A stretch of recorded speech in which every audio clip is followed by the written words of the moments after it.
ஆசிரியர்கள் போராட்டம் இன்னைக்கு 9வது நாள் எட்டி இருக்கு சார். தொடர்ந்து அவங்களுடைய போராட்டம் வீரியம் அடைஞ்சிட்டே இருக்கு. தேர்தல் வாக்குறுதி 311 நினைவுபடுத்துறாங்க, கண்டுக்காம இருக்காருன்னு சொல்றாங்க. எப்படி பாக்குறீங்க சார்? இப்ப பொதுவாகவே இப்போ இந்த திமுக ஆட்சியை பொறுத்தவரையில ஒரு ஜனநாயக விரோத சக்தியாக தான் இன்னைக்கு மக்கள் பார்க்குறாங்க. ஏன்னா எதை பற்றியும் இந்த அரசாங்கம் விடியாத அரசை பொறுத்தவரை கண்டுகொள்றது கிடையாது.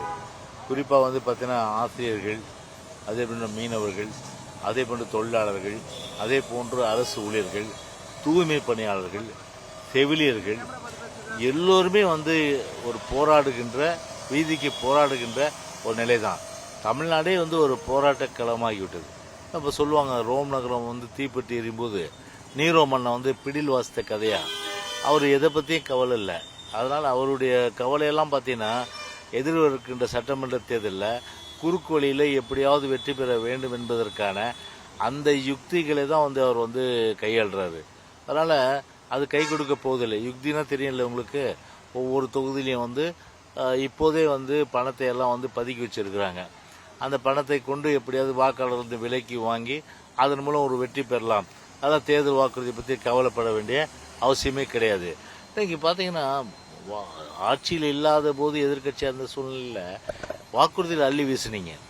அந்த வாக்குறுதியை நிறைவேற்றிருந்தாலும் இன்னைக்கு எல்லாமே கேட்குறாங்க இன்னைக்கு.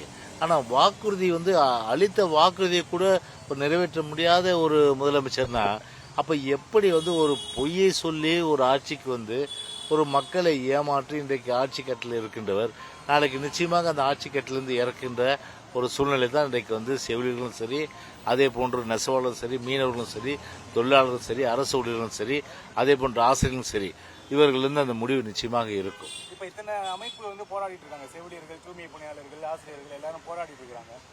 தேர்தல் தயாரிக்கும் குழு இவங்களை போய் ஏதாவது சந்திக்கிறதுக்கு வாய்ப்பு இருக்கா? இல்லை, கண்டிப்பாக அவங்க ரெப்ரசன்டேஷன் கொடுப்பாங்க. அந்தந்த மாவட்டங்கள் நாங்கள் போகும்போது கண்டிப்பாக ரெப்ரசன்டேஷன் கொடுப்பாங்க. போராட்டம் நடத்திட்டவங்க நேரில் போய் பார்க்கறது வாய்ப்பு இருக்கான்னு? இல்லை, ஏன் எல்லாம் தான் போய் பார்த்துட்டு இருக்கிறோம், ஆதரவு தெரிவிச்சிருக்கோம்.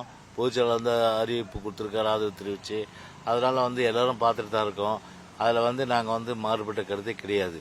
அதில் எங்களை பொறுத்தவரையில் பார்த்தீங்கன்னா அவர்களைப் போல ஏமாற்றுகள், அதாவது ஒரு ஒரு பசுத்தோல் போர்த்தி கொண்டு ஒரு புலியை போல ஒரு சாதுவாக காட்டிக்கொள்கின்ற அந்த மனப்பான்மை எங்களுக்கு கிடையாது. எங்களை பொறுத்தவரையில் பார்த்தீங்கன்னா உண்மையிலே உதட்டளவில் இல்லாமல் உள்ளத்தளவில் எல்லோருக்கும் எல்லாம் செய்ய வேண்டும் என்ற அந்த எண்ணம் தான் இன்றைக்கு எங்களுக்கு மேலோங்கி இருக்கிறது.